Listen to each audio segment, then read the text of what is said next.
بسم اللہ الرحمن الرحیم۔ عربک گرامر کورس کا نیا سلسلہ شروع ہونے جا رہا ہے اور اس میں کافی محنت لگی ہے اس کو بنانے میں۔ اس کے جو لیسنز ہیں وہ پورے تیار کرنے میں بالکل آسان طریقے سے اس کو ہم نے بنایا ہے، ایگزامپلز بھی دی ہے، سب کچھ اس کے اندر ہم نے سیٹ کیا ہوا ہے۔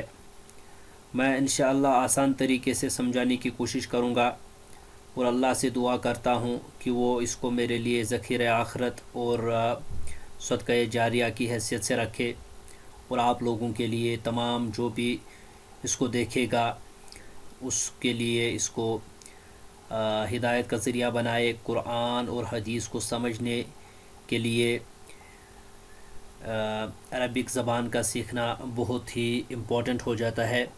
اس حوالے سے ہم نے یہ سلسلہ دروس شروع کیا ہے پھر سے۔ انگلش میں تو بہرحال ہم پہلے ہی اپلوڈ کر چکے ہیں ایک پوری سیریز، اور اب اردو طبقے کے لیے ہم نے یہ سیریز بنائی ہے بالکل آسان فہم زبان میں۔ اللہ سے دعا ہے کہ جن لوگوں تک یہ پہنچے ان کی بھی توفیق ہو کہ وہ بھی آگے اس کو شیئر کریں تاکہ زیادہ سے زیادہ لوگوں تک یہ پیغام پہنچ سکے اور وہ عربی زبان سے استفادہ حاصل کر سکیں۔ رب اشرح لی صدری ویسر لی امری واحلل عقدۃ من لسانی یفقہوا قولی رب زدنی علما۔ شروع کرتے ہیں عربک گرامر کا سبق نمبر 1، اور اس میں ہم لفظ، کلمہ اور ان کی اقسام کا ذکر کریں گے۔ لفظ، ورڈ جو ہوتا ہے، زبان جس آواز کو باہر پھینکتی ہے اسے لفظ کہتے ہیں۔ جو بھی آواز ہمارے منہ سے باہر آتی ہے، نکلتی ہے، اس کو لفظ کہا جاتا ہے، ورڈ کہا جاتا ہے۔ اب اس کی دو قسمیں ہیں۔ آواز جو بھی منہ سے باہر آئے گی اس کا یا تو کوئی معنی ہوگا یا وہ بے معنی ہوگی۔ اگر معنی ہوگا تو وہ کلمہ کہلاتا ہے، وہ لفظ۔ اگر معنی نہیں ہے تو وہ محمل کہلاتا ہے۔ محمل کے بارے میں ہم بالکل بھی بات نہیں کریں گے، ہم کلمہ کے بارے میں بات کریں گے، بامعنی الفاظ کے بارے میں بات کریں گے، کیونکہ ہماری جو ڈیل رہنے والی ہے وہ بامعنی الفاظ کے ساتھ ہی رہنے والی ہے۔ کلمہ جو کہ بامعنی لفظ ہے اس کی کچھ قسمیں ہیں، 3 قسمیں ہیں۔ اسم، فعل اور حرف، ان کو پارٹس آف سپیچ بھی کہا جاتا ہے، ان کو اقسام الکلمات بھی کہا جاتا ہے، ٹائپس آف ورڈز بھی ان کو کہتے ہیں۔ اسم، فعل اور حرف، ان کے بارے میں انٹروڈکشن دیتا چلوں اس پہلے لیسن میں۔ اسم کے بارے میں اگر بات کی جائے، یہ ناؤن کہلاتا ہے۔ یہ وہ لفظ ہوتا ہے جو کسی نام یا صفت یعنی اچھائی یا برائی کو ظاہر کرتا ہوتا ہے، جیسے اللہ، مکۃ، غفور، رسول، باب، غرفۃ، شمس۔ اب میں معنی بھی ساتھ ساتھ بتاتا چلوں تاکہ آپ کی ووکیبلری بھی سٹرونگ ہو جائے۔ اللہ تو آپ کو پتہ ہے اللہ تعالیٰ کا نام ہے، مکہ تو ایک شہر کا نام ہے، غفور مغفرت کرنے والا، رسول رسول ہوتا ہے، باب دروازہ، غرفت کمرہ، شمس سورج۔ فعل جو ہوتا ہے یہ ایسا لفظ ہوتا ہے جس سے کسی کام کے کرنے یا ہونے کا پتہ ہو اور اس کا تعلق کسی زمانے سے ہو۔ یعنی ناؤن جو ہوتا ہے وہ صرف نام ہوتے ہیں یا صفت ہوتی ہے۔ کوئی بھی نام، کوئی بھی صفت اسم کی کیٹیگری میں آتا ہے، اور کوئی بھی کام جو ہے وہ فعل کی کیٹیگری میں آتا ہے، ورب کی کیٹیگری میں آتا ہے۔ اور ورب کے اندر 2 چیزیں خاص طور سے قابل ذکر ہوتی ہیں۔ ایک تو اس کے اندر کوئی ایکشن ہوتا ہے، کوئی کام ہوتا ہے، اور اس کے ساتھ کسی نہ کسی زمانے کا تعلق ہوتا ہے، یعنی پاسٹ، پریزنٹ یا فیوچر، ٹائم فیکٹر ضرور ہوتا ہے۔ اس کی کچھ مثالیں ہیں۔ خلق، اس نے پیدا کیا، یخلق، وہ پیدا کرتا ہے یا کرے گا، یعبد، وہ عبادت کرتا ہے یا کرے گا۔ حرف کے بارے میں بات کرتے ہیں۔ یہ وہ لفظ ہوتا ہے جو نہ اسم ہوتا ہے اور نہ فعل ہوتا ہے، اس کے علاوہ جو بھی ہوتا ہے وہ لفظ ہی ہوتا ہے، اس لیے یہ کنارہ کہلاتا ہے۔ مثلا الی، من، علی، فی۔ الی تک، من سے، علی پر، فی میں، ان کا بذات ہی کوئی معنی نہیں ہوتا۔ یہ جب سینٹنس کے اندر، جملے کے اندر یوز ہوتے ہیں تب ان کا معنی نکل کے سامنے آتا ہے، ویسے تو یہ بے معنی ہوتے ہیں، ان کا اس طرح سے کوئی خاص معنی ان کا ہوتا نہیں ہے۔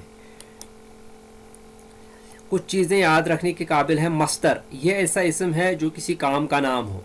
اب فعل تو ابھی ہم نے پڑھا ہے وہ کوئی کام ہوتا ہے, اس کے اندر ایکشن ہوتا ہے, ٹائم ہوتا ہے, لیکن مصدر جو ہوتا ہے کسی کام کا نام ہوتا ہے. مثلا ضربہ ہو گیا مارنا, ضربہ اس ایک نے مارا, ایکشن ہے یہ. اب ضربن ہو گیا اس ایکشن کا نام مارنا, اس میں کوئی زمانہ نہیں ہوتا, یعنی زمانے کی موجودگی اس کے اندر نہیں ہوتی جبکہ فعل کے اندر ہوتی ہے. یہ ایک سلائڈ سا ڈفرنس ہے جو کہ آپ کو سمجھنا چاہیے. اور یہ بھی یاد رکھیں کہ معرفہ بنانے کے لیے الف لام استعمال ہوتا ہے. جب بھی کسی نون, جب بھی کسی اسم کے اوپر الف لام لگتا ہے تو وہ پراپر بن جاتا ہے, اسم معرفہ بن جاتا ہے. ورنہ تو اس کے آخر میں تنوین ہوتی ہے, یہ اس کی انڈیکیشن ہوتی ہے کہ وہ تنوین جو ہے وہ انڈیکیٹ کر رہی ہوتی ہے وہ اس میں نکرہ ہے, یعنی عام ناؤن ہے, کامن ناؤن ہے. تنوین جو کہتے ہیں دو زبر دو زیر یا دو پیش کو کہا جاتا ہے. یہ اسم کے آخر میں آ کر نون کی آواز پیدا کرتے ہیں, یہ تو آپ کو معلوم ہی ہوگا. اور علامات اسم کی اگر بات کی جائے, جس لفظ کے شروع میں الف لام یا آخر میں تنوین ہو وہ یقینی اسم ہوگا. یعنی اگر الف لام لگا ہے وہ بھی اسم ہے, وہ بھی ناؤن ہے, پراپر ناؤن ہے. اگر آخر میں تنوین ہے, دو زبر یا دو زیر یا دو پیش, وہ بھی تنوین ہے, وہ بھی ناؤن ہے, کامن ناؤن کی کیٹیگری میں آئے گا, لیکن ناؤن ہی ہے, اسم ہی ہے. اور یہ بھی یاد رکھیں کہ یہ دونوں کی چیزیں کبھی اکٹھا نہیں ہوتی, یعنی کوئی بھی ناؤن ایسا نہیں ہوگا کہ آگے الف لام لگا ہو اور آخر میں تنوین. اگر آگے الف لام لگا ہو تو وہاں سے تنوین ہٹ جائے گی, وہ پراپر کیٹیگری میں آئے گا. اگر آگے الف لام نہیں لگا ہو تو یقیناً آخر میں تنوین آئے گی. یہ اس لیے ہوتا ہے کہ کسی بھی ناؤن کے اوپر اگر الف لام بگننگ میں ایڈ کرے اور آخر میں تنوین ایڈ کرے تو وہ کامن بھی ہو جائے گا, پراپر بھی ہو جائے گا ایٹ اے ٹائم, جبکہ ایسا ممکن نہیں ہے. ناؤن یا تو کامن ہوتا ہے یا پراپر, ایٹ اے ٹائم دونوں نہیں ہو سکتے. اب اسم کی کچھ تعریفی اقسام بھی ہے, ایک ہوتا ہے اسم ذات اور دوسرا ہوتا ہے اسم صفت. اس کو دیکھیں, اسم ذات کیا ہوتا ہے, کسی بھی چیز کا ذاتی نام جو ہے وہ اس کو ظاہر کر رہا ہوتا ہے. مثلا المسجد قلم, الجنت باغ, ظل سایہ, قمیص ہو گئی شرٹ, الغار غفا, قدم ہو گیا قدم. اس کے بعد اسم صفت کی باری آتی ہے. یہ ایسا اسم ہوتا ہے جو اچھائی یا برائی کو انڈیکیٹ کر رہا ہوتا ہے. فار ایگزامپل المسلم, المسلم تو آپ کسی کا نام نہیں ہے, کسی کی کوالٹی ہے, یہ ایڈجیکٹو ہوتا ہے, کسی کی کوالٹی ہوتی ہے, یعنی اسلام جس نے قبول کیا ہے وہ مسلم ہے, یہ اس کی خصوصیت ہے. فاسق, اب یہ فاسق جو ہے یہ کوئی برائی یہاں بیان کی جا رہی ہے کہ گنہگار, اب گنہگار تو کسی کا نام نہیں ہے, اس کی کوالٹی ہے. شاعر, جاہل, الکافر, الجدید, علیم. اس کے ساتھ ہی جو ہمارا پہلا لیسن ہے وہ اپنے اختتام کو پہنچتا ہے. سبحانک اللہم و بحمدک, اشہد ان لا الہ الا انت, استغفرک و اتوب الیک.